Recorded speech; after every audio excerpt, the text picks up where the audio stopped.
ಇಲ್ಲಿ 3 ಬೆಳೆಗಳ ಒಂದು ಕ್ಷೇತ್ರೋತ್ಸವ ಹಾಗೂ ತರಬೇತಿ ಕಾರ್ಯಕ್ರಮವನ್ನ ಜಂಟಿಯಾಗಿ ಅಂದ್ರೆ ಕೃಷಿ ಇಲಾಖೆ ಹಾಗೂ ತೋಟಗಾರಿಕೆ ಇಲಾಖೆಯವರು ನಮ್ಮ ಪಾಟೀಲ್ ಸರ್ ಅವರ ಈ ತೋಟದಲ್ಲಿ ಹಮ್ಮಿಕೊಂಡಿದ್ದಾರೆ. ನನಗೆ ಆಯಿಲ್ ಪಾಮ್ ಅಥವಾ ತಾಳೆಯ ಬೆಳೆಯ ಬಗ್ಗೆ, ಬೇಸಾಯದ ಬಗ್ಗೆ ಅಥವಾ ಅದರ ಬಗ್ಗೆ ಸಂಪೂರ್ಣ ಮಾಹಿತಿ ಕೊಡ್ಲಿಕ್ಕೆ ನನಗೆ ಹೇಳಿದ್ದಾರೆ. ಕೆಲವು ರೈತರಿಗೆ ಈ ತಾಳೆ ಬೆಳೆ ನಿಮಗೆ ಚಿರಪರಿಚಿತ ಇರಬಹುದು, ಕೆಲವು ರೈತರಿಗೆ ಇದು ಇರಲಿಲ್ಲ ಅಂದ್ರೂ ಕೂಡ ಅದರ ಬಗ್ಗೆ ಒಂದಿಷ್ಟು ಸಂಕ್ಷಿಪ್ತ ಮಾಹಿತಿಯನ್ನು ನಾನು ನಿಮ್ಮ ಮುಂದೆ ಇಡಲು ನಾನು ಬಯಸ್ತಾ ಇದ್ದೇನೆ. ನಮಗೆಲ್ಲ ಗೊತ್ತು, ಈಗ ನಾವು ಮೊದಲು ಹಸಿರು ಕ್ರಾಂತಿ ಆಗೋಕ್ಕೆ ಮುಂಚೆ ನಮಗೆ ಆಹಾರ ಉತ್ಪಾದನೆ ಎಷ್ಟಾಗ್ತಾ ಇತ್ತು, ಈಗ ನಮಗೆ ಆಹಾರ ಉತ್ಪಾದನೆ, ಯಾಕಂದ್ರೆ ಅವಾಗ 50 ಮಿಲಿಯನ್ ಮೆಟ್ರಿಕ್ ಟನ್ ಆಗಿದ್ದಂಥದ್ದು ಆಹಾರ ಉತ್ಪಾದನೆ ಈಗ 332 ಮಿಲಿಯನ್ ಟನ್ ಅಷ್ಟು ಆಹಾರ ಉತ್ಪಾದನೆ ಮಾಡ್ತಿದೀವಿ. ಅದೇ ಭೂಮಿ ಇದೆ, ಅದೇ ಎಲ್ಲ ಇದೆ. ಅದೇ ರೀತಿಯಾಗಿ ತೋಟಗಾರಿಗಳ ಉತ್ಪನ್ನ ನಾವು 355 ಮಿಲಿಯನ್ ಮೆಟ್ರಿಕ್ ಟನ್ ಅಷ್ಟು ತೋಟಗಾರಿಕೆ ಉತ್ಪನ್ನವನ್ನು ಕೂಡ ಮಾಡ್ತಾ ಇದ್ದೀವಿ. ನಾನು ಇದನ್ನ ಯಾಕೆ ಹೇಳ್ತಾ ಇದ್ದೇನೆ ಅಂದ್ರೆ, ಇದರ ಜೊತೆಗೆ ನಾವು ಈಗ ಆಹಾರ ಉತ್ಪಾದನೆಯಲ್ಲಿ ನಾವು ಸ್ವಾವಲಂಬನೆಗಳಾಗಿದ್ದೀವಿ. ಆದರೆ ನಾವೇನು ದಿನಬಳಕೆ ಎಣ್ಣೆ ಏನು ಉಪಯೋಗಿಸ್ತೀವಿ, ಅಡುಗೆ ಎಣ್ಣೆ ಏನು ಉಪಯೋಗಿಸ್ತೀವಲ್ಲ, ಅದಕ್ಕೆ ನಾವು ಇನ್ನೂ ಸ್ವಾವಲಂಬಿ ಆಗಿಲ್ಲ. ಇದು ಯಾಕೆ ಹೇಳ್ತಾ ಇದ್ದೀನಿ ಅಂದ್ರೆ, ನಮಗೆ more than 20 million metric ton ಅಷ್ಟು, ಅಂದ್ರೆ 21 ಮಿಲಿಯನ್ ಮೆಟ್ರಿಕ್ ಟನ್ ಅಷ್ಟು ಎಣ್ಣೆಯ ನಮಗೆ ಏನು ಜನಸಂಖ್ಯೆಗೆ ಅವಶ್ಯಕತೆ ಇದೆ, ಅದರಲ್ಲಿ ನಾವು ಸರಿಸುಮಾರು ಬರೀ 10 ರಿಂದ 11 ಮಿಲಿಯನ್ ಮೆಟ್ರಿಕ್ ಟನ್ ಅಷ್ಟು ಮಾತ್ರ ನಾವು ಎಣ್ಣೆಯನ್ನು ಉತ್ಪಾದನೆ ಮಾಡ್ತಿದ್ದೀವಿ. ಹಾಗಂದ್ರೆ ಬೇರೆ ನಮಗೆ ದಿನಾಲೂ ನಾವು ಎಣ್ಣೆಯನ್ನಂತರೂ ಬಳಸಲೇಬೇಕು. ಹಾಗಾದ್ರೆ ನಾವು ಏನ್ ಮಾಡ್ತೀವಿ ಅಂತಂದ್ರೆ, ನಮಗೆ ಉತ್ತರ ಸಿಗೋದು, ನಾವು ತಾಳೆ ಎಣ್ಣೆಯನ್ನು ಬೇರೆ ದೇಶದಿಂದ ಆಮದು ಮಾಡ್ಕೊತಾ ಇದ್ದೀವಿ. ಅದರಲ್ಲೂ ಪ್ರಮುಖವಾಗಿ ಇಂಡೋನೇಷ್ಯಾ ಮತ್ತು ಮಲೇಷ್ಯಾ ದೇಶದಿಂದ, ಪಾಕಿಸ್ತಾನ ಇರ್ಬೋದು, ಭಾರತ ಇರ್ಬೋದು, ಚೈನಾ ಇರ್ಬೋದು, ಈ ಏಷ್ಯನ್ ಕಂಟ್ರೀಸ್ ಅಂತ ನಾವೇನಂತ ಹೇಳಿ ಇವೆಲ್ಲ ದೇಶಗಳು ಎಣ್ಣೆಯನ್ನು ಆಮದು ಮಾಡ್ಕೊತಾ ಇದ್ದೇವೆ. ಅದಕ್ಕಾಗಿ ನಮ್ಮ ಭಾರತ ದೇಶ ಇರ್ಬೋದು ಹಾಗೂ ಕರ್ನಾಟಕ ಸರ್ಕಾರ, ಭಾರತ ಸರ್ಕಾರ ಈ ತಾಳೆ ಬೆಳೆ, ಅಂದ್ರೆ ಇದು ನಮ್ಮ ದೇಶದ ಬೆಳೆ ಆಗಿರ್ಲಿಲ್ಲ, ಬೇರೆ ದೇಶದಲ್ಲಿ ಮಲೇಷ್ಯಾ ಮತ್ತು ಇಂಡೋನೇಷ್ಯಾಗಳಲ್ಲಿ ಬಹಳ ಪ್ರಚಲಿತ ಆದಂತ ಬೆಳೆ. ಹಾಗೂ ಇದು ಪ್ರಪಂಚದಾದ್ಯಂತ ಯಾವುದೇ ಬೆಳೆ ತಗೊಳ್ರಿ ನೀವು, ಎಣ್ಣೆಕಾಳು ಬೆಳೆ, ಈಗ ಶೇಂಗಾ, ಸೂರ್ಯಕಾಂತಿ, ಎಲ್ಲ ತೆಂಗು, ಯಾವುದೇ ಬೆಳೆ ತಗೊಳ್ರಿ, ಅದು ಕೃಷಿ ಬೆಳೆ ಇರ್ಬೋದು ಹಾಗೂ ತೋಟಗಾರಿಕೆ ಬೆಳೆ ಇರ್ಬೋದು, ಈ ಒಂದು ಬೆಳೆಯಲ್ಲಿ ಅತಿ ಹೆಚ್ಚು, ಕಡಿಮೆ ಪ್ರದೇಶದಲ್ಲಿ ಅತಿ ಹೆಚ್ಚು ಎಣ್ಣೆ ಕೊಡ್ತಕ್ಕಂತ ಬೆಳೆ ಯಾವುದು ಅಂತಂದ್ರೆ ತಾಳೆ ಬೆಳೆ. ಅಂದ್ರೆ ಒಂದು ಎಕ್ಸಾಂಪಲ್, ಉದಾಹರಣೆ ಕೊಡ್ತೀನಿ ನಾನು ನಿಮಗೆ. 1 ಟನ್ನಿನಷ್ಟು ನಾವು ಎಣ್ಣೆಯನ್ನು ಉತ್ಪಾದನೆ ಮಾಡಬೇಕು ಅಂತಂದ್ರೆ ತಾಳೆ ಬೆಳೆ 1 ಎಕರೆದಷ್ಟು ಆದ್ರೆ ಸಾಕು. ಇನ್ನು 1 ಎಕರೆ ಕಡಿಮೆ ಭೂಮಿ ಇದ್ರೂ ಕೂಡ ನಾವು 1 ಟನ್ನಿನಷ್ಟು ಎಣ್ಣೆ ಉತ್ಪಾದನೆ ಮಾಡಬಹುದು. ಅದೇ 1 ಟನ್ನಿನಷ್ಟು ಎಣ್ಣೆಯನ್ನ ನಾವು ಸೂರ್ಯಕಾಂತಿ ಅಥವಾ ಸೋಯಾ ಅವರೆ ಬೆಳೆದು ಇದು ಮಾಡೋದಾದ್ರೆ 5 ರಿಂದ 6 ಎಕರೆ ಅಥವಾ 4 ರಿಂದ 6 ಎಕರೆದಷ್ಟು ಪ್ರದೇಶದಲ್ಲಿ ಬೆಳೆದು ನಾವು 1 ಟನ್ನಿನಷ್ಟು ಎಣ್ಣೆ ಉತ್ಪಾದನೆ ಮಾಡಬಹುದು. ಅದಕ್ಕೆ ಭಾರತ ಸರ್ಕಾರ ಮತ್ತು ಕರ್ನಾಟಕ ಸರ್ಕಾರದವರು ಕಡಿಮೆ ಏರಿಯಾದಲ್ಲಿ ಹೆಚ್ಚು ಎಣ್ಣೆ ಬರ್ತಕ್ಕಂತ ಬೆಳೆ ಯಾವುದು ಅಂತ ಅಂದಾಗ ತಾಳೆ ಬೆಳೆ ಅಂತ ಹೇಳಿ ಈ ಬೆಳೆಯನ್ನು ನಮ್ಮ ದೇಶದಲ್ಲಿ ಇಂಟ್ರೊಡ್ಯೂಸ್ ಮಾಡಲಾಯಿತು. ಅದಕ್ಕೆ ಸಾಕಷ್ಟು ತಜ್ಞರಿಂದ ಯಾವ ಒಂದು ಪ್ರದೇಶದಲ್ಲಿ ನಾವು ತಾಳೆ ಬೆಳೆಯನ್ನು ಬೆಳೆಯಬಹುದು ಅಂತ ಅನ್ನೋದನ್ನು ಕೂಡ ನೋಡಿಕೊಂಡು, ನಮ್ಮ ಕರ್ನಾಟಕದಲ್ಲಿ ಕೂಡ ಕಾವೇರಿ ಅಚ್ಚುಕಟ್ಟು ಪ್ರದೇಶದಿಂದ ತುಂಗಭದ್ರಾ ಅಚ್ಚುಕಟ್ಟು ಪ್ರದೇಶ ಇರಬಹುದು ಹಾಗೂ ಇಲ್ಲಿ ಕೃಷ್ಣಾ ಮೇಲ್ದಂಡ ಯೋಜನೆ ಆಗಿರಬಹುದು, ಎಲ್ಲಾ ಅಚ್ಚುಕಟ್ಟು ಪ್ರದೇಶಗಳಲ್ಲಿ ಸಾಕಷ್ಟು ಪ್ರದೇಶದಲ್ಲಿ ನಾವು ತಾಳೆ ಬೆಳೆಯನ್ನು ಬೆಳೆಯಬಹುದು. ಅಂದ್ರೆ ಇದರ ಅರ್ಥ ಏನು ಅಂತಂದ್ರೆ, ಎಲ್ಲಿ ನಮಗೆ ನೀರಾವರಿಯ ಲಭ್ಯತೆ ಜಾಸ್ತಿ ಇದೆ, ನೀರು ನಮಗೆ ಸರಿಯಾದ ಪ್ರಮಾಣದಲ್ಲಿ ಇದೆ ನಮ್ಮ ಭೂಮಿಯಲ್ಲಿ ಅಥವಾ ನಮ್ಮಲ್ಲಿ ಅಂತಂದ್ರೆ ತಾಳೆ ಬೆಳೆಯಲಿಕ್ಕೆ ಇದು ಸಾಕಷ್ಟು ನಮಗೆ ಒಗ್ಗುವಂತಹ ಪ್ರದೇಶ. ಅದರ ಜೊತೆಗೆ ಈ ಒಂದು ಬೆಳೆಗೆ ಅಂತಂದ್ರೆ ನಾವು ಮುಖ್ಯವಾಗಿ ವಾತಾವರಣದಲ್ಲಿ ಯಾವ ರೀತಿಯಾದ ವಾತಾವರಣ ಇರಬೇಕು, ಯಾವ ರೀತಿಯಾದ ಮಣ್ಣು ಇರಬೇಕು, ಅದನ್ನ ನಾನು ಸ್ವಲ್ಪ ಪ್ರಮಾಣದಲ್ಲಿ ನಾನು ನಿಮಗೆ ತಿಳಿಸ್ಕೊಡ್ತೀನಿ. ಈ ಎಲ್ಲಾ ಉದ್ದೇಶಗಳಿಂದ ನಮಗೆ ತಾಳೆ ಬೆಳೆ ಇಲ್ಲಿ ಬೆಳೆಯಲಿಕ್ಕೆ ಸರ್ಕಾರದಿಂದ ಒಂದು ಸಿಕ್ತು. ಅದರಲ್ಲೂ ಕೂಡ ಭಾರತದಲ್ಲಿ ಕರ್ನಾಟಕ ರಾಜ್ಯ ಬಿಟ್ರೆ ಯಾವ ರಾಜ್ಯದಲ್ಲಿ ಕೂಡ ಈ ಒಂದು ತಾಳೆ ಬೆಳೆಗೆ ವಿಶೇಷ ಸ್ಥಾನಮಾನವನ್ನು ಕೊಟ್ಟು ವಿಶೇಷವಾಗಿ ಸಾಕಷ್ಟು ಲಭ್ಯತೆಗಳು ಸರ್ಕಾರದಿಂದ ಹಾಗೂ ತೋಟಗಾರಿಕೆ ಇಲಾಖೆಯಿಂದ ಸಿಗ್ತದೆ ಅಂದ್ರೆ ಅದು ಯಾವ ರಾಜ್ಯದಲ್ಲಿ ಕೂಡ ಸಾಧ್ಯ ಇಲ್ಲ. ಇದು ಹೀಗೆ ಯಾಕಂತಂದ್ರೆ 10 ರಿಂದ 11 ಮಿಲಿಯನ್ ಮೆಟ್ರಿಕ್ ಟನ್ ಅಷ್ಟು ನಾವು ಎಣ್ಣೆಯನ್ನು ಬೇರೆ ದೇಶದಿಂದ ತರ್ತೀವಿ ಅಂದ್ರೆ ಸರಿಸುಮಾರು ಸಾಕಷ್ಟು ಸಾವಿರಾರು ಕೋಟಿಯಷ್ಟು ದುಡ್ಡು ಒಂದು ವರ್ಷಕ್ಕೆ ನಾವು ಅಷ್ಟು ಸ್ಪೆಂಡ್ ಮಾಡ್ತೀವಿ. ಅಂದ್ರೆ ಪೆಟ್ರೋಲ್ ಡೀಸೆಲ್ ಬಿಟ್ರೆ ಅತಿ ಹೆಚ್ಚು ನಾವು ದುಡ್ಡನ್ನು ಖರ್ಚು ಮಾಡ್ಕೊಳ್ಳೋದು ಎದಕ್ಕೆ ಅಂತಂದ್ರೆ ಎಣ್ಣೆಯನ್ನು ಬೇರೆ ದೇಶದಿಂದ ಆಮದು ಮಾಡ್ಕೊಳ್ಳೋದು. ಅದಕ್ಕೆ ನಮ್ಮ ದೇಶದಲ್ಲಿ ನಾವೇ ಬೆಳೆದು, ರೈತರು ಬೆಳೆದು, ನಾವ್ಯಾಕೆ ನಮ್ಮ ಎಣ್ಣೆಯನ್ನು ಉತ್ಪಾದನೆ ಮಾಡಬೇಕು ಅಂತ ಅನ್ನೋ ದೃಷ್ಟಿಯಿಂದ ಇದು ಬಂತು. ಹಾಗಾದ್ರೆ ನಿಮಗೆಲ್ಲ ಅನಿಸಿರ್ಬೋದು, ಆಯ್ತು ದೇಶಕ್ಕೆಲ್ಲ ಒಳ್ಳೇದಾಗುತ್ತೆ, ಆದ್ರೆ ರೈತರಿಗೆ ಏನಾಗುತ್ತೆ, ಯಾಕೆ ನಾವು ಬೆಳಿಬೇಕು ಅಂತ ಹೇಳಿ. ಯಾಕಂದ್ರೆ ಕಡಿಮೆ ಪ್ರದೇಶದಲ್ಲಿ ಹೆಚ್ಚು ಎಣ್ಣೆ ಬರ್ತದೆ. ಆಮೇಲೆ ನಿಮಗೆ ಇಲ್ಲಿ ಸರ್ಕಾರದಿಂದ ಏನಿದೆ ಅಲ್ಲ, ಕೆಲವೊಂದು ಜಿಲ್ಲೆಗಳಿಗೆ ತೋಟಗಾರಿಕೆ ಇಲಾಖೆಯಲ್ಲಿ ಕೂಡ ಸಪರೇಟ್ ಆಗಿ ನಿಮಗೆ ತಾಳೆ ಬೆಳೆ ಯೋಜನೆ ಅಂತಿದೆ. ಅದೇ ರೀತಿಯಾಗಿ ಕೆಲವೊಂದು ಜಿಲ್ಲೆಗಳಿಗೆ ಖಾಸಗಿ ಕಂಪನಿಯವರನ್ನ ನೇಮಿಸಿದ್ದಾರೆ. ಆ ಒಂದು ಖಾಸಗಿ ಕಂಪನಿಯವರು ಮತ್ತು ಸರ್ಕಾರದವರು ತೋಟಗಾರಿಕೆ ಇಲಾಖೆಯಿಂದ ಜಂಟಿಯಾಗಿ ಈ ಒಂದು ಬೆಳೆಯನ್ನ ನಿಮ್ಮ ರೈತರಿಗೆ ತಲುಪಿಸುವಲ್ಲಿ ಸಾಕಷ್ಟು ಪರಿಶ್ರಮ ಕೊಡ್ತಾ ಇದೆ. ಅದರಲ್ಲಿ ಸಂಶೋಧನೆಯಲ್ಲಿ ವಿಶ್ವವಿದ್ಯಾಲಯಗಳು ಕೈ ಜೋಡಿಸಿದವೆ, ಹಾಗೂ ರಾಷ್ಟ್ರೀಯ ಮಟ್ಟದಲ್ಲಿ ಹಾಗೂ ರಾಜ್ಯ ಮಟ್ಟದಲ್ಲಿ ಹಾಗೂ ತೋಟಗಾರಿಕೆ ವಿಶ್ವವಿದ್ಯಾಲಯ ಇರಬಹುದು, ಹಾಗೂ ಕೃಷಿ ಮತ್ತು ತೋಟಗಾರಿಕೆ ವಿಶ್ವವಿದ್ಯಾಲಯ ಶಿವಮೊಗ್ಗ ಇರಬಹುದು, ಸಾಕಷ್ಟು ಕರ್ನಾಟಕದಲ್ಲಿ ಕೂಡ ಈ ಒಂದು ಬೆಳೆಗಳ ಮೇಲೆ ಸಂಶೋಧನೆ ಆಗ್ತಾನೆ ಇದೆ. ಅಂದ್ರೆ ಈ ಬೆಳೆ ನಾವು ಯಾಕೆ ಬೆಳಿಬೇಕು ಅಂತ ಒಂದು ಅಂಶ ಇಟ್ಕೋಬೇಕು. ಕಡಿಮೆ ಪ್ರದೇಶದಲ್ಲಿ ಹೆಚ್ಚು ಎಣ್ಣೆ ಬೆಳಿತೀವಿ, ಹಾಗೂ ಇದರಲ್ಲಿ ಸಾಕಷ್ಟು ಕೀಟ ರೋಗಗಳ ಬಾಧೆ ಬಹಳ ಕಡಿಮೆ, ಹಾಗೂ ಕಡಿಮೆ ಒಂದು ಇದಕ್ಕೆ ಅಷ್ಟೊಂದು ಈ ಬೆಳೆಗೆ ಈಗ ದ್ರಾಕ್ಷಿ ಆಗಿರ್ಬೋದು, ಇನ್ನೊಂದು ಬೆಳೆಗೆ ನಾವು ಎಷ್ಟು ಕೇರ್ ತಗೋತಿರಲ್ಲ ಅಷ್ಟೊಂದು ಕೇರ್ ಬೇಕಾಗುವ ಅವಶ್ಯಕತೆ ಇಲ್ಲ. ಅಂದ್ರೆ ಒಂದು ನೀರು, ಇನ್ನೊಂದು ಪೋಷಕಾಂಶ ಅಂದ್ರೆ ಗೊಬ್ಬರ ಸರಿಯಾದ ಪ್ರಮಾಣದಲ್ಲಿ ನೀವು ಕೊಟ್ಟಿದ್ದೆ ಆದ್ರೆ ಈ ಬೆಳೆಗೆ ಅರ್ಧದಷ್ಟು ನಾವು ಏನಿದೆಯಲ್ಲ ಪ್ರಾಬ್ಲಮ್ ಅನ್ನ ನಾವು ಸಾಲ್ವ್ ಮಾಡ್ಬೇಕು. ಹಾಗಾದ್ರೆ ಈ ತಾಳೆ ಬೆಳೆ ಏನಿದೆಯಲ್ಲ, ನಾವು ಒಂದ್ಸಲ ಈ ಭೂಮಿಯಲ್ಲಿ ನೆಟ್ರಿ ಅಂತಂದ್ರೆ 3 ವರ್ಷಕ್ಕೆ ನಮಗೆ ಇಳುವರಿ ಕೊಡ್ಲಿಕ್ಕೆ ಶುರುವಾಗ್ತದೆ. ಹಾಗಂತ ಆ ಮಾತ್ರಕ್ಕೆ ನಿಮಗೆ ಇದು ಹೂ, ಇದರಲ್ಲಿ ಗಂಡು ಮತ್ತು ಹೆಣ್ಣು ಅಂತ ಹೇಳಿ 2 ಜಾತಿಯ ಹೂಗಳಿದಾವೆ. ನೀವು ಹೋಗುವಾಗ ಬೇಕಾದ್ರೆ ಇಲ್ಲಿ ನೋಡ್ಕೋಬಹುದು. ಈ ಟೇಬಲ್ ಅಲ್ಲಿ 3F ಆಯಿಲ್ ಪಾಮ್ ಕಂಪನಿಯಿಂದ ಈ ಗೊನೆಗಳು ಯಾವ ರೀತಿಯಾಗಿರ್ತವೆ, ಎಣ್ಣೆ ಯಾವ ರೀತಿ, ಕಚ್ಚಾ ತೈಲ ಹಾಗೂ ರಿಫೈನ್ಡ್ ಆಯಿಲ್ ಯಾವ ರೀತಿಯಾಗಿರ್ತದೆ, ಗಂಡು ಹೂವು ಹೇಗಿರ್ತದೆ, ಹೆಣ್ಣು ಹೂವು ಹೇಗಿರ್ತದೆ ಅಂದ್ರೆ ಇದನ್ನ ಯಾಕೆ ಹೇಳ್ತಾ ಇದ್ದೀನಿ ಅಂತಂದ್ರೆ, ಒಂದೇ ಗಿಡದಲ್ಲಿ ಗಂಡು ಮತ್ತು ಹೆಣ್ಣು ಹೊಂಬಾಳೆಗಳು ಒಂದೇ ಗಿಡದಲ್ಲಿ ಬರ್ತಾ ಹೋಗ್ತವೆ. ಆದರೆ ಈ ಒಂದು ಗಿಡ ನೀವು ನೆಟ್ರಿ ಅಂತಂದ್ರೆ ಸರಿಸುಮಾರು 1.5 ವರ್ಷದ ನಂತರ ಏನಾಗುತ್ತೆ, ಒಂದು ಗಂಡು ಹೂವನೇ ಬರ್ಬೋದು ಅಥವಾ ಹೆಣ್ಣು ಹೂವಿನ ಸಂಖ್ಯೆ ಏನಿದೆಯಲ್ಲ ಅದು ಬರ್ತಾ ಹೋಗುತ್ತೆ. ಹಾಗಂದ ಮಾತ್ರಕ್ಕೆ ನಾವು ಗಿಡದಲ್ಲಿ ಆ ಒಂದು ಹೆಣ್ಣು ಮತ್ತು ಗಂಡು ಹೊಂಬಾಳೆಗಳನ್ನು ಏನು ಬರ್ಲಿಕ್ಕೆ ಶುರು ಆಗ್ತಾವಲ್ಲ ಅದನ್ನ ಹಾಗೆ ಬಿಡಬಾರ್ದು. ಯಾಕೆ ಹೇಳ್ತಾ ಇದ್ದೀನಿ ಅಂತಂದ್ರೆ, ಗಿಡ ನಮಗೆ ಮೊದಲು ಏನಿದೆಯಲ್ಲ ಸರಿಯಾಗಿ ಆ ಗೊನೆಯನ್ನು ಹಿಡ್ಕೊಳ್ಳುವಂತ ಶಕ್ತಿ ಆ ಒಂದು ಸಸಿ ಅಥವಾ ಗಿಡಕ್ಕೆ ಬರಬೇಕು. ಹಾಗೆ ಬರಬೇಕು ಅಂತಂದ್ರೆ ನಾವು ಮಿನಿಮಮ್ ಅಥವಾ ಕನಿಷ್ಠವಾಗಿ 2 ವರ್ಷ ಅಥವಾ 2.5 ವರ್ಷದವರೆಗೆ ಸರಿಯಾಗಿ ನಾವು ಏನಿದೆಯಲ್ಲ ತಾಳೆ ಬೆಳೆಯ ಬೆಳವಣಿಗೆಗೆ ಪೂರಕವಾಗುವಂತೆ ನಾವು ನೋಡ್ಕೊಳ್ಬೇಕು. ಅಂದ್ರೆ ಸರಿಯಾದ ಪ್ರಮಾಣದಲ್ಲಿ ನೀರು ಕೊಡೋದು, ಸರಿಯಾದ ಪ್ರಮಾಣದಲ್ಲಿ ಪೋಷಕಾಂಶಗಳನ್ನು ಒದಗಿಸಿ, ಎಷ್ಟು ನಮಗೆ ಆರೋಗ್ಯಕರವಾದ ಎಲೆಗಳು ಅಥವಾ ಗರಿಗಳು ತಾಳೆ ಮರದಲ್ಲಿ ಇದೆ ಅನ್ನೋದನ್ನ ನಾವು ನೋಡ್ಕೋಬೇಕು. ಎಷ್ಟು ಹೆಚ್ಚು ಉತ್ಪತ್ತಿ ಆಗ್ತವೆ ಅಷ್ಟು ಒಳ್ಳೆಯದು. ಆಮೇಲೆ ಸುತ್ತಳತೆ ಅಥವಾ ಗರ್ತ್ ಏನಂತೀವಲ್ಲ, ತಾಳೆ ಬೆಳೆಯ ಸುತ್ತಳತೆ ಅಥವಾ ಗರ್ತ್ ಜಾಸ್ತಿ ಬರಬೇಕು.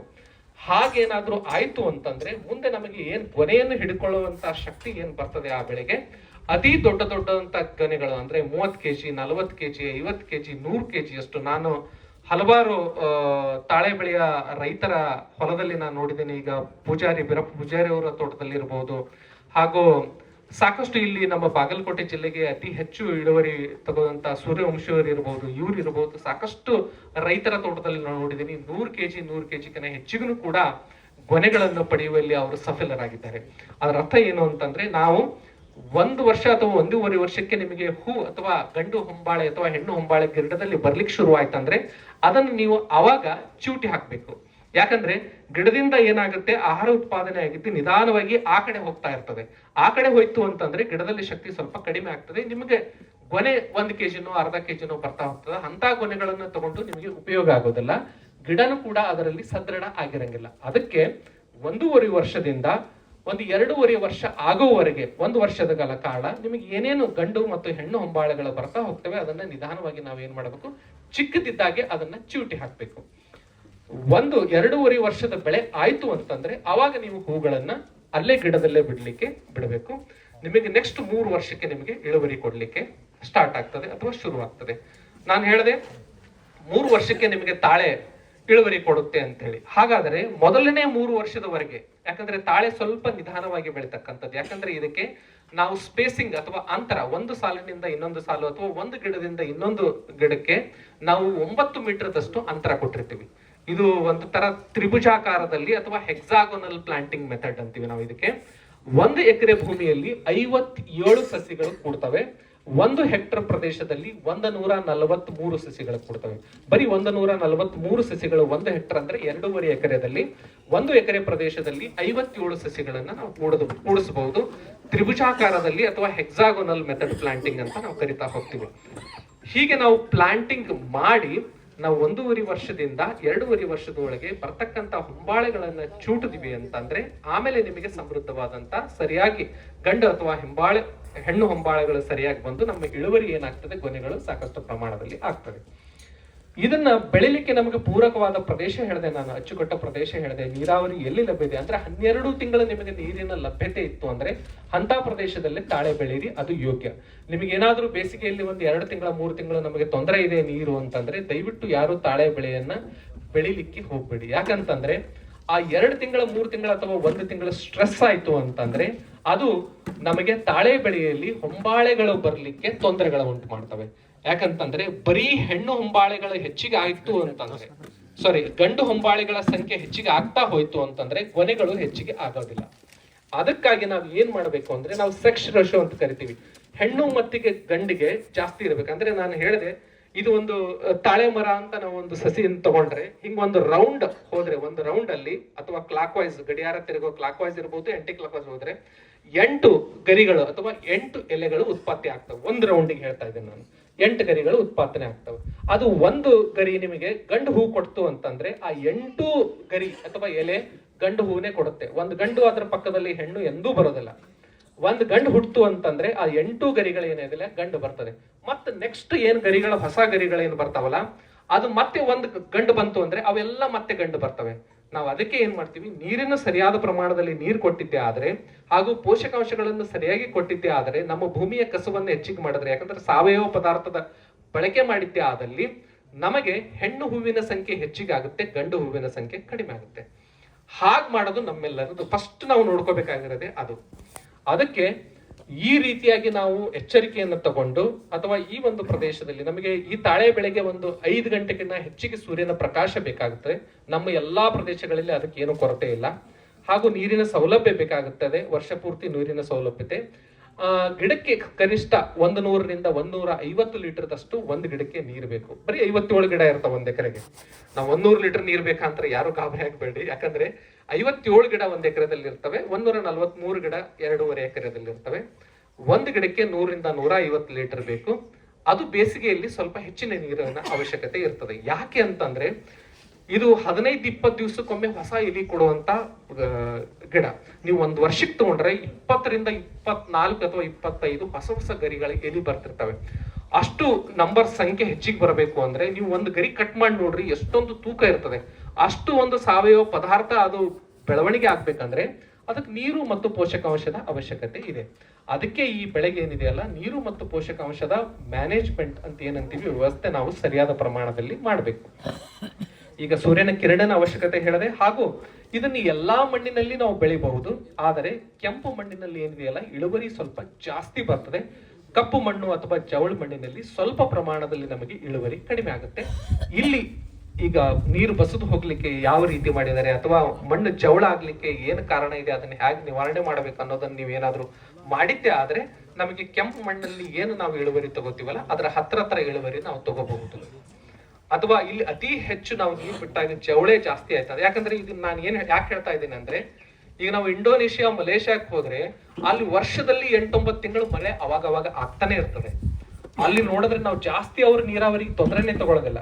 ನಮ್ಮ ಪ್ರದೇಶದಲ್ಲಿ ನಮಗೆ ಮುಂಗಾರಿನಲ್ಲಿ ಅಂದ್ರೆ ಜೂನ್, ಜುಲೈ, ಆಗಸ್ಟ್, ಸೆಪ್ಟೆಂಬರ್ ಅಲ್ಲಿ ನಮಗೆ ಜಾಸ್ತಿ ಮಳೆ ಬೀಳುತ್ತದೆ. ಅದು ನಮ್ಮ ಬಾಗಲಕೋಟೆ ಜಿಲ್ಲೆಯಲ್ಲಿ ತಗೊಂಡ್ರೆ ಸರಾಸರಿ ಒಂದು 580 ರಿಂದ 600 mm ನಷ್ಟು ಮಳೆ ಆಗ್ತದೆ. ಅದು ಒಂದು 3-4 ತಿಂಗಳಲ್ಲಿ ಮ್ಯಾಕ್ಸಿಮಮ್ ಮಳೆ. ಆದ್ರೆ ಈ ಒಂದು ಬೆಳೆಗೆ 2000 ದಿಂದ 2500 mm ನಷ್ಟು ನೀರಿನ ಅವಶ್ಯಕತೆ ಇದೆ. ಅಂದ್ರೆ ನಾವು ಕೃತಕವಾಗಿನೇ ಅದಕ್ಕೆ ನೀರು ಕೊಡ್ಲೇಬೇಕು. ಮಳೆ ಆಶ್ರಿತವಾಗಿ ಈ ಬೆಳೆಯನ್ನು ಬೆಳಿಲಿಕ್ಕೆ ಸಾಧ್ಯ ಇಲ್ಲ. ವರ್ಷ ಪೂರ್ತಿ ನಾವು ಸರಿಯಾದ ಪ್ರಮಾಣದಲ್ಲಿ ಕೊಡ್ಬೇಕಾಗುತ್ತೆ. ಸೊ ಇದನ್ನ ನಾವು ಜೂನ್ ಅಥವಾ ಜುಲೈ ಅಥವಾ ನೀರು ಅಥವಾ ಮಳೆಗಾಲದಲ್ಲಿ ನಾವು ಏನಾದ್ರೂ ಪ್ಲಾಂಟಿಂಗ್ ಮಾಡಿ ಗಿಡವನ್ನು ನೆಟ್ಟಿ, ಅಂದ್ರೆ ಗಿಡ ನಡುಕಿನ ಪೂರ್ವದಲ್ಲಿ 60 ಸೆಂಟಿಮೀಟರ್ ಅಂದ್ರೆ 2 ಫೂಟಿನಷ್ಟು ಆಳ, ಅಗಲ ಮತ್ತು ಎತ್ತರದಷ್ಟು ನಾವು ಗುಂಡಿಯನ್ನು ಮಾಡ್ಕೋಬೇಕಾಗುತ್ತೆ.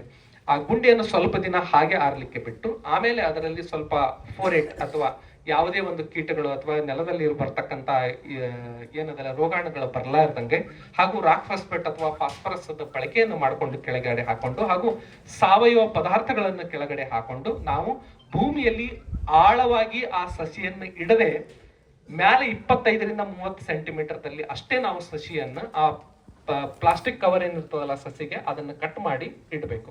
ಇಟ್ಟು ಕೆಳಗಡೆ ಎಲ್ಲ ಸಾವಯವ ಪದಾರ್ಥ ಮಣ್ಣು ಎಲ್ಲಾನ ಹಾಕಿ ಇಟ್ಟಾಗ ನಾವು ಪಾತಿ ಮಾಡ್ಕೋಬೇಕು. ಮೊದಲನೇ ವರ್ಷ ನಾವು 1 ಮೀಟರ್ದಷ್ಟು ಪಾತಿ ಮಾಡ್ಕೋಬೇಕು. ದಯವಿಟ್ಟು ಎಲ್ಲರೂ ನೆನ್ಪಿಟ್ಕೊಳ್ರಿ.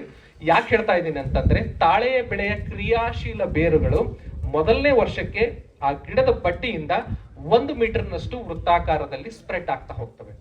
ಅದು ಮ್ಯಾಲಿನ 20 ರಿಂದ 40-50 ಸೆಂಟಿಮೀಟರ್ದಲ್ಲೇ ಈ ಒಂದು ಬೇರುಗಳು ಜಾಸ್ತಿ ಇರ್ತವೆ. ಈ ಬೆಳೆಗೆ, ನಾನು ತಾಳೆ ಬೆಳೆಗೆ ಹೇಳ್ತಾ ಇದ್ದೀನಿ, ಬೇರುಗಳು ಬಹಳ ಆಳವಾಗಿ ಹೋಗಿರಂಗಿಲ್ಲ.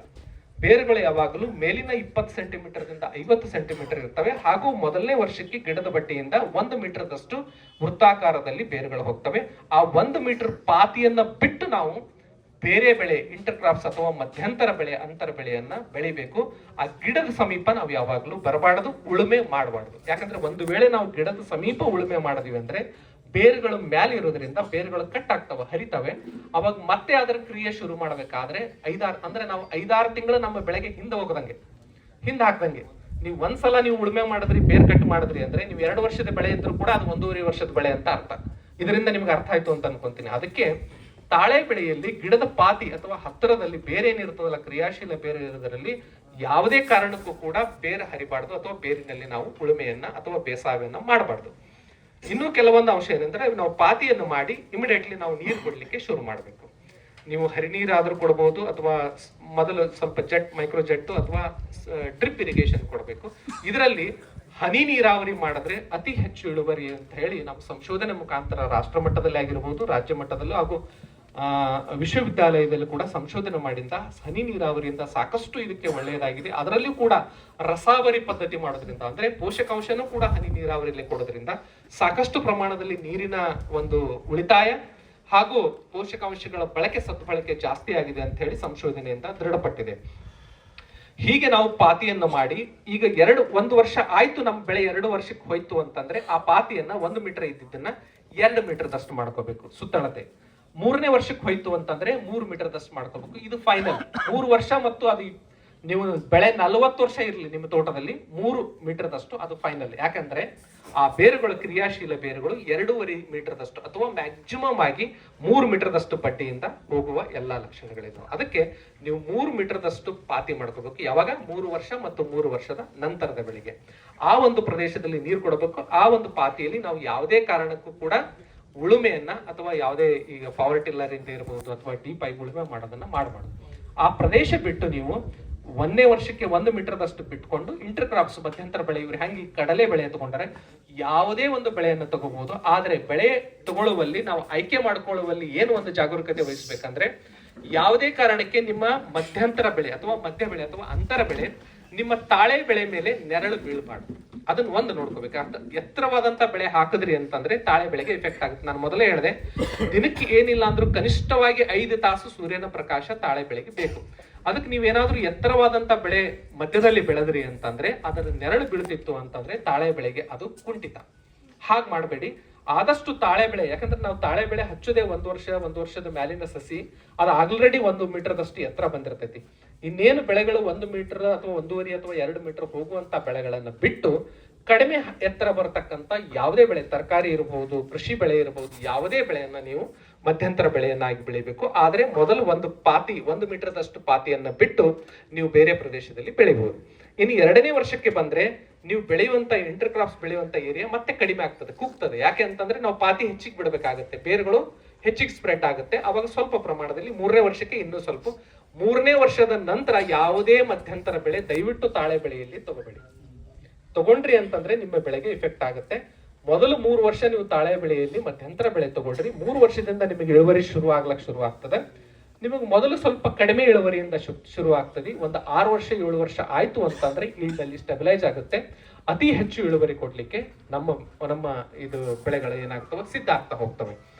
ಹೀಗೆ ನಾವು ಪಾತಿಯ ನಿರ್ವಹಣೆ ಮತ್ತು ಮಾಡಬೇಕು. ಅದರಲ್ಲಿ ನೀರಿನ ನಿರ್ವಹಣೆ ಬಹಳ ಮುಖ್ಯ ಇದೆ. ನಾನು ಹೇಳ್ತಾ ಇದ್ದೆ, ನಮಗೆ 100 ರಿಂದ 150 ಲೀಟರ್ದಷ್ಟು ಬೆಳೆಗೆ ಪ್ರತಿದಿನ ಬೇಕಾಗ್ತದೆ. ಆ ಒಂದು ನೀರಿನ ಪದ್ಧತಿಯನ್ನು ನಾವು ಅನುಸರಿಸ್ಕೋಬೇಕು.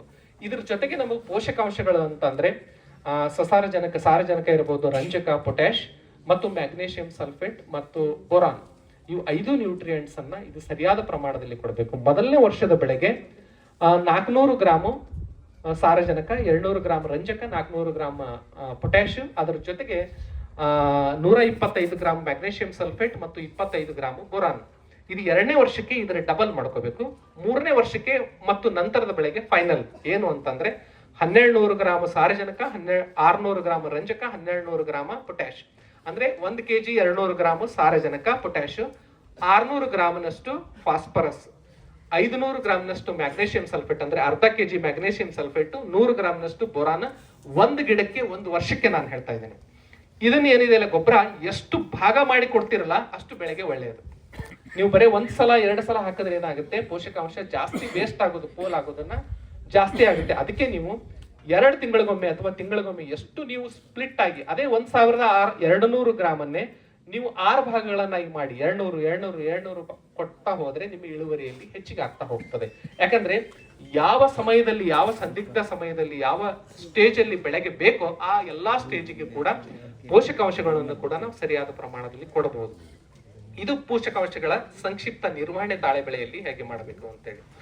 ಆಮೇಲೆ ಬಹಳಷ್ಟು ರೈತರಲ್ಲಿ ಇದು ಪ್ರಶ್ನೆ ಇರ್ತದೆ, ಏನು ಅಂತಂದ್ರೆ ತಾಳೆ ಬೆಳೆಯಲ್ಲಿ ನಾವು ಬೆಳಿತಾ ಇದೀವಿ, ಆದ್ರೆ ಸಾಕಷ್ಟು ನಮಗೆ ಬರೀ ಗಂಡು ಹೂವೇ ಜಾಸ್ತಿ ಕಾಣ್ತಾ ಇದಾವೆ, ಹೆಣ್ಣು ಹೂವುಗಳ ಸಂಖ್ಯೆ ಕಡಿಮೆ ಆಗಿದೆ ಅಂತ ಹೇಳಿ. ದಯವಿಟ್ಟು ನಾನು ಒಂದು 3-4 ರೀಸನ್ಸ್ ಅಥವಾ ಕಾರಣಗಳು ಹೇಳ್ತೀನಿ. ಇದರಲ್ಲಿ ನೀವು ಯಾವ್ದಾದ್ರು ಒಂದು ಕಾರಣ ತಪ್ಪು ಮಾಡ್ತಿದ್ರಿ ನಿಮ್ಮ ಭೂಮಿಯಲ್ಲಿ ಅಂತಂದ್ರೆ ಈಗಲೇ ತಿದ್ಕೊಳ್ಳಿ. ಯಾಕಂತಂದ್ರೆ ಮೊದಲನೇ ಮುಖ್ಯ ಕಾರಣ ನಮಗೆ ತಾಳೆ ಬೆಳೆಯಲ್ಲಿ ಗಂಡು ಹೂವಿನ ಸಂಖ್ಯೆ ಹೆಚ್ಚಿಗೆ, ಹೆಣ್ಣು ಹೂವಿನ ಸಂಖ್ಯೆ ಕಡಿಮೆ ಆಗ್ಲಿಕ್ಕೆ ಮುಖ್ಯ ಕಾರಣ ಏನು ಅಂತಂದ್ರೆ ಸರಿಯಾದ ಪ್ರಮಾಣದಲ್ಲಿ ನೀರನ್ನ ಕೊಡ್ಲಿಲ್ಲ ಅಂದ್ರೆ. ಇದು ಫಸ್ಟ್. ನೀವು ನೀರು ಕೊಡೋದೇನಾದ್ರೂ ಅಂತರ ಜಾಸ್ತಿ ಮಾಡಿದ್ರಿ ಅಥವಾ ದಿನ ಏನ್ ನೀರು ಕೊಡಬೇಕು ಅದು ಕಡಿಮೆ ಕೊಟ್ರಿ ಅಂತಂದ್ರೆ ಒಂದನೇದ್ದು ಗಂಡು ಹೂವಿನ ಸಂಖ್ಯೆ ಹೆಚ್ಚಿಗಾಗುತ್ತೆ, ಹೆಣ್ಣು ಹೂವಿನ ಸಂಖ್ಯೆ ಕಡಿಮೆ ಆಗುತ್ತೆ. ಎರಡನೇದ್ದು ಏನು ಅಂತಂದ್ರೆ ಈಗ ಮೊದಲನೇ ವರ್ಷದ ಬೆಳೆ ಇರ್ತದೆ, ನಾವು ಮಧ್ಯಂತರ ಬೆಳೆ ಬೆಳಿಬೇಕಾಗಿರ್ತೈತಿ, ಜಾಗ ನಮಗೆ ಜಾಸ್ತಿ ಬೇಕು ಅಂತ ಹೇಳಿ ಕೆಲವರು ರೈತರು ಏನ್ ಮಾಡ್ತಾರೆ, ಗಿಡದ ಎಲ್ಲಾ ಎಲೆಗಳನ್ನು ತಗೊಂಡು ಕಟ್ಟಿ ಜಾಸ್ತಿ ಏರಿಯಾ ನಮ್ಗೆ ಬೇಕು ಅಂತ ಹೇಳಿ ಉಳುಮೆ ಮಾಡಿ ಬೆಳೆ ಬೆಳಿತಾರೆ. ಹಂಗ ಏನಾದ್ರೂ ಗಿಡ ಎಲೆಗಳನ್ನ ತಗೊಂಡು ಯಾವುದೇ ದಾರದಿಂದ ಎದರ್ಲಿಂದ ಕಟ್ತಿದ್ರಿ ಅಂತಂದ್ರೆ ಹಾಗ್ ಮಾಡೋದ್ರಿಂದಾನು ಕೂಡ ಫೋಟೋಸಿಂಥಸಿಸ್ ಅಥವಾ ದ್ಯುತಿ ಸಂಶ್ಲೇಷಣೆ ಕ್ರಿಯೆ ಸರಿಯಾಗಿ ಆಗಲ್ಲ, ಗಿಡದಲ್ಲಿ ಆಹಾರ ಉತ್ಪಾದನೆ ಸರಿಯಾಗಿ ಆಗಲ್ಲ. ಆಹಾರ ಉತ್ಪಾದನೆ ಸರಿಯಾಗಿ ಆಗ್ಲಿಲ್ಲ ಅಂತಂದ್ರೆ ಬೆಳೆಗಳಿಗೆ ಬೇರೆ ಬೇರೆ ಅಂಗಗಳಿಗೆ ಅಥವಾ ಭಾಗಗಳಿಗೆ ಆಹಾರ ಸರಿಯಾಗಿ ಹೋಗಂಗಿಲ್ಲ. ಹಂಗಾಗಿ ಬೆಳವಣಿಗೆ ಕುಂಠಿತ ಆಗ್ತದೆ, ಗಂಡು ಹೂವಿನ ಸಂಖ್ಯೆ ಹೆಚ್ಚಿಗೆ ಆಗ್ತದೆ, ಹೆಣ್ಣು ಹೂವಿನ ಸಂಖ್ಯೆ ಕಡಿಮೆ ಆಗ್ತದೆ. ಇದು ಎರಡನೇದು. ಮೂರನೇದು ಏನು ಅಂತಂದ್ರೆ ನೀವು ಸರಿಯಾಗಿ ಪೋಷಕಾಂಶಗಳ ನಿರ್ವಹಣೆ ಮಾಡ್ಲಿಲ್ಲ ಅಂದ್ರೆ, ಪೋಷಕಾಂಶಗಳು ಗಿಡಕ್ಕೆ ಎಷ್ಟು ಬೇಕೋ ಅಷ್ಟು ಸರಿಯಾಗಿ ಕೊಡ್ಲಿಲ್ಲ ಅಂತಂದ್ರೂ ಕೂಡ ಗಂಡು ಹೂವಿನ ಸಂಖ್ಯೆ ಹೆಚ್ಚಿಗೆ ಆಗ್ತದೆ, ಹೆಣ್ಣು ಹೂವಿನ ಸಂಖ್ಯೆ ಕಡಿಮೆ ಆಗ್ತದೆ. ಇನ್ನು ಕೊನೆಯದಾಗಿ ನೀವೇನಾದ್ರೂ ಬೆಳೆಗೆ ಈ ಮ್ಯಾಲಿನ ಒಂದು 2-3 ಗರಿಗಳನ್ನ ಅಷ್ಟೇ ಬಿಟ್ಟು ಸೈಡ್ ತೆಗೆದ್ರಾಯ್ತು ನಮಗೆ ಏರಿಯಾ ಜಾಸ್ತಿ ಸಿಗ್ತದೆ, ಇದನ್ಯಾಕೆ ತೊಂದ್ರೆ ಅಂತ ಹೇಳಿ ಕಟ್ ಮಾಡಿದ್ರಿ ಅಂದ್ರೆ, ಏನಾದ್ರೂ ಗರಿಗಳ ಒಂದು 20, 24 ಅಥವಾ 18, 20 ಗರಿಗಳು ಇರ್ತಾವೆ ಒಂದ್ ಗಿಡಕ್ಕೆ, ನೀವು ಏನಾದ್ರೂ ಗರಿಗಳ ಸಂಖ್ಯೆ ಕಡಿಮೆ ಮಾಡ್ಕೊಂತ ಹೋದ್ರಿ ಅಂದ್ರೆ ಗಂಡು ಹೂವಿನ ಸಂಖ್ಯೆ ಹೆಚ್ಚಿಗೆ ಆಗ್ತದೆ, ಹೆಣ್ಣು ಹೂವಿನ ಸಂಖ್ಯೆ ಕಡಿಮೆ ಆಗ್ತದೆ.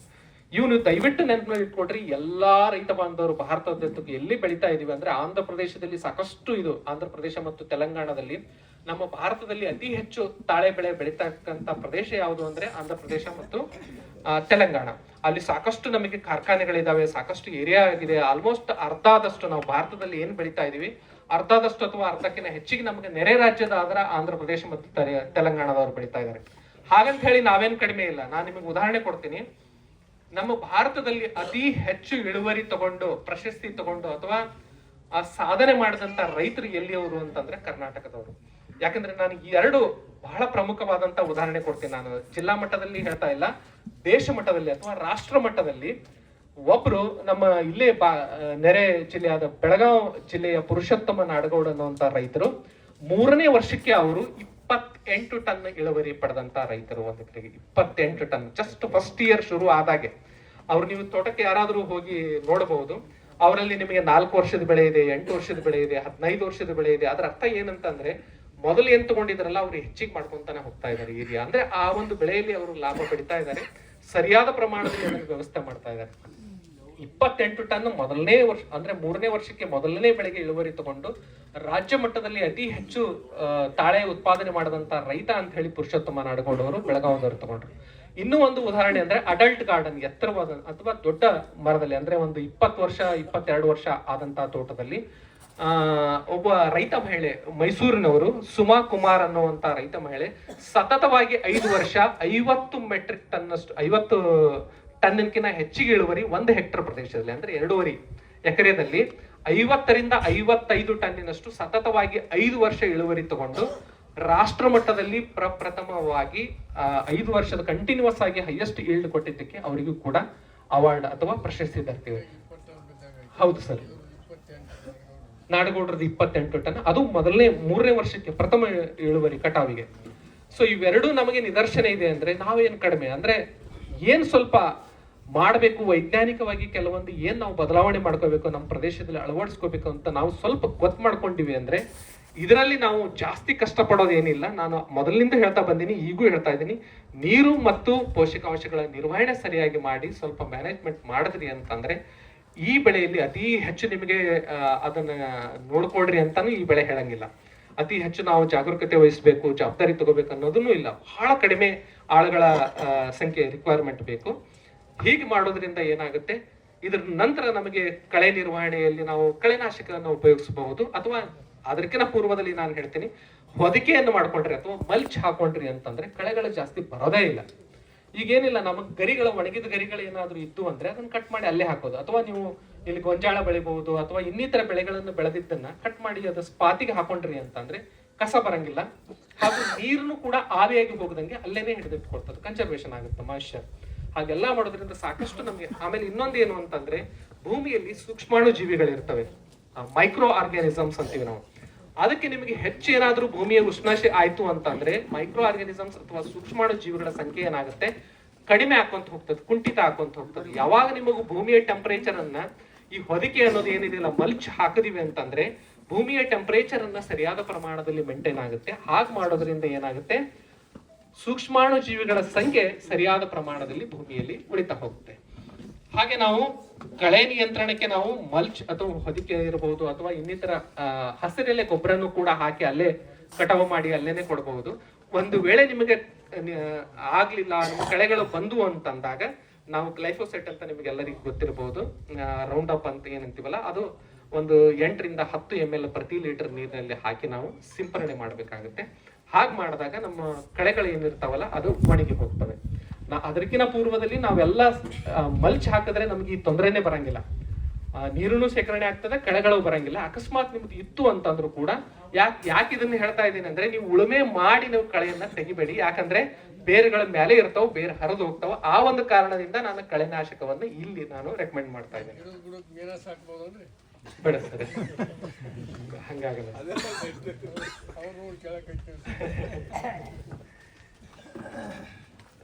ಆಮೇಲೆ ಹೀಗ್ ಮಾಡ್ತಾ ಹೋಗೋದ್ರಿಂದ 3 ವರ್ಷದಿಂದ ನಾವು ಇಳುವರಿಯನ್ನ ತಗೋಬಹುದು.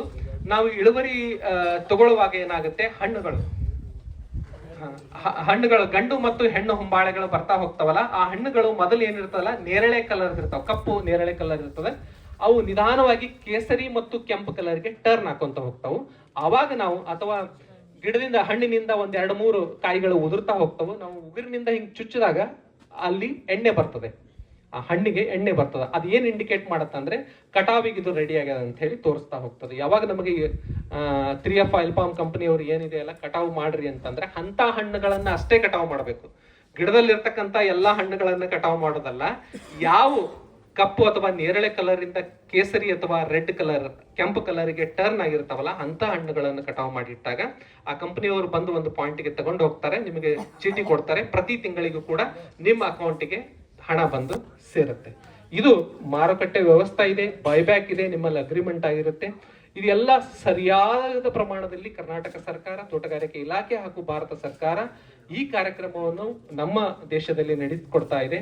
ಈ ಒಂದು ಬೆಳೆ ಅಂದ್ರೆ ತಾಳೆ ಬೆಳೆ ಅತಿ ಹೆಚ್ಚು ತೈಲ ಕೊಡ್ತಕ್ಕಂತ ಬೆಳೆ, ಅತಿ ಹೆಚ್ಚು ಎಣ್ಣೆ ಬಿಡತಕ್ಕಂತ ಬೆಳೆಯನ್ನ ನಾವು ಸರಿಯಾಗಿ ಬೆಳೆದು ನಮ್ಮ ಒಂದು ಪ್ರದೇಶ, ನಮ್ಮ ಆದಾಯವನ್ನು ಹೆಚ್ಚಿಗೆ ಮಾಡ್ಕೋಬಹುದು ಹಾಗೂ ದೇಶಕ್ಕೂ ನಾವು ಕೊಡುಗೆ ಕೊಡಬಹುದು ಈ ಬೆಳೆಯಿಂದ ಅಂತ ನಿಮ್ಮೆಲ್ಲರ ಮುಂದೆ ಹೇಳಿ, ನನಗೆ ಇಲ್ಲಿ ನಿಮ್ಮೆಲ್ಲರ ಜೊತೆ ಸೇರಿ ಮಾತನಾಡಲಿಕ್ಕೆ ಅವಕಾಶ ಕೊಟ್ಟಂತ ತೋಟಗಾರಿಕೆ ಇಲಾಖೆ, ಕೃಷಿ ಇಲಾಖೆ ಹಾಗೂ ಎಲ್ಲ ಈ ಪಾಟೀಲ್ ಪರಿವಾರದ ಎಲ್ಲರಿಗೂ ಸರ್ವರಿಗೂ ಕೂಡ ನಾನು ವಂದನೆಗಳನ್ನು ಹೇಳಿ ನನ್ನ ಮಾತಿಗೆ ವಿರಾಮವನ್ನು ಹೇಳ್ತಾ ಇದ್ದೇನೆ.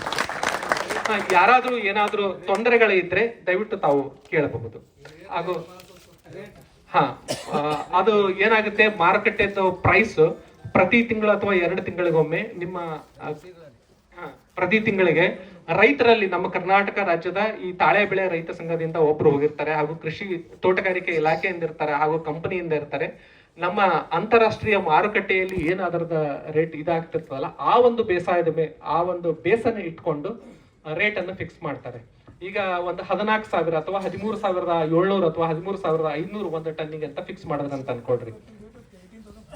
ಈಗಿನ ರೇಟು ಸರ್ ಹೇಳ್ತಿದ್ದಾರೆ 18,000 ಕ್ರಾಸ್ ಆಗಿದೆ ಈಗ ಒಂದು ಟನ್ನಿಗೆ.